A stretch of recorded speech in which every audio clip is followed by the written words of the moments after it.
Kulla karikimi të pajisura me fast charger është projekti më i ri i prezantuar nga kompania publike OSHE që synon të rrisë numrin e automjeteve elektrike në vend përmes përdorimit të energjisë rinovueshme.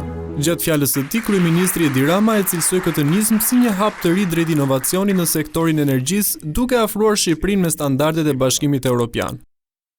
Ky është një lajm shumë i mirë, i cili vjen në një moment shumë pozitiv për sektorin e energjisë, që ndërkohë është kthyer edhe në një sektor ku inovacioni ka zënë hapësirën e vet. Ky inovacion i fundit i OSHE-s dhe fillimi i krijimit të një rrjeti të furnizimit me energji të automjeteve elektrike të nxjisë blerjen e tyre. Tjetër, Ministria e Infrastrukturës dhe Energjisë Belinda Balluku tha se projekti synon të diversifikojë zonat ku aktualisht mungojnë pikat e karikimit për automjetet elektrike.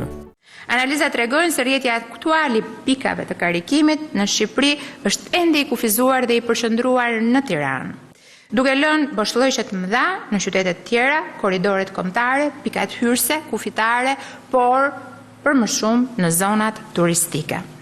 Për ndërtimin e stacionit të parë të OSHE Charge është përzgjedhur një pikë strategjike në hyrje Tiranës, është pjesë e unazës së re, nga Tegu në drejtim të Farkës, dhe është dizenjuar në një mënyrë shumë inovative.